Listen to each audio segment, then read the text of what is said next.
Kuwait ദുരന്തത്തിൽ മരിച്ച കാസർഗോഡ് ചെർക്കള സ്വദേശി രഞ്ജിത്തിന്റെ മൃതദേഹം ഇപ്പോൾ വീട്ടിലെത്തിച്ചിട്ടുണ്ട്. പൊതുദർശനം അവിടെ പുരോഗമിക്കുകയാണ്. സിജു കണ്ണൻ ചേരുകയാണ്. സിജു, മറ്റിടങ്ങളിൽ കണ്ടതുപോലെ വലിയ ജനാവലി കാസർഗോഡ് ചെർക്കളയിലും കാണുന്നു. എന്താണ് അവിടുത്തെ വിവരങ്ങൾ?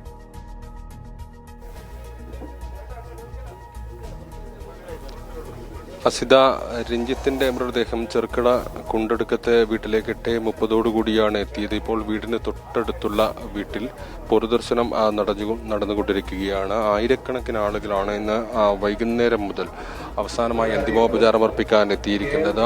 നിരവധി പേർ ഇപ്പോഴും ഈ അന്തിമോപചാരം അർപ്പിച്ച് കടന്നുപോയിക്കൊണ്ടിരിക്കുകയാണ്. ഇവിടെ പൊതുദർശനം കഴിഞ്ഞതിന് ശേഷം തൊട്ടടുത്തുള്ള വീട്ടിൽ ബന്ധുക്കൾക്ക് അന്തിമോപചാരം അർപ്പിക്കുന്നതിന് വേണ്ടിയുള്ള സൗകര്യമൊരുക്കിയിട്ടുണ്ട്. അവിടുത്തെ മാറ്റും. അതിനുശേഷം രഞ്ജിത്തിന്റെ സംസ്കാരം തീരുമാനിച്ചിരിക്കുന്നത് വീടിന് തൊട്ടടുത്തുള്ള കുടുംബ ശ്മശാനത്തിലാണ്.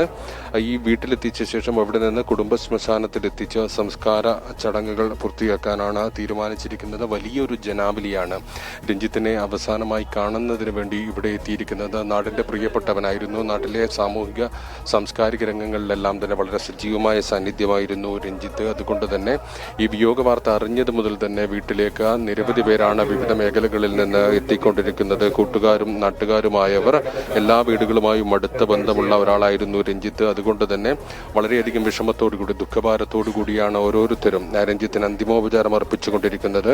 ഇന്ന് വൈകുന്നേരം 7:30 തൃക്കരിപ്പൂർ ഇളമ്പച്ചിയിലെ കുഞ്ഞിക്കേളുവിന്റെയും രഞ്ജിത്തിന്റെയും മൃതദേഹം കാസർഗോഡ് ജില്ലയിലേക്ക് എത്തിച്ചത്. കാലിക്കട് വാണൂരിൽ വെച്ച് ജനപ്രതിനിധികളുടെ നേതൃത്വത്തിൽ എം രാജഗോപാലൻ MLA, ജില്ലാ പഞ്ചായത്ത് പ്രസിഡന്റ് ബേബി ബാലകൃഷ്ണൻ ഉൾപ്പെടെയുള്ളവരാണ് മൃതദേഹം ഏറ്റുവാങ്ങിയത്. പി കുഞ്ഞിക്കേളുവിന്റെ മൃതദേഹം അതിനുശേഷം കാലിക്കട് രമ്യ ഫൈൻ ആർട്സ് സൊസൈറ്റിയിൽ പൊതുദർശനത്തിന് വെച്ചു. അവിടെ ആയിരക്കണക്കിന് ആളുകളാണ് അന്തിമോപചാരം അർപ്പിക്കാനെത്തിയത്. തുടർന്ന് വീടിനടുത്തുള്ള തെക്കുംപാട് വായനശാലയിൽ പൊതുദർശനം നടന്നു. ഇവിടെയും നിരവധി പേർ, സ്ത്രീകളും കുട്ടികളും അടക്കമുള്ള നിരവധി പേരാണ് അന്തിമോപചാരം അർപ്പിക്കുന്നതിന് വേണ്ടി എത്തിയത്. അതിനുശേഷം ഇളമ്പച്ചിയിലെ വീട്ടിലേക്ക് മൃതദേഹം ഇപ്പോൾ എത്തിച്ചിരിക്കുകയാണ്. ഇവിടെ ബന്ധുക്കൾ ഒരു നോക്ക് കണ്ടതിന് ശേഷം സംസ്കാര ചടങ്ങുകൾ നടക്കും. സംസ്കാരം തീരുമാനിച്ചിരിക്കുന്നത് കാലിക്കടവ് ആണൂരിലെ ശ്മശാനത്തിലാണ്.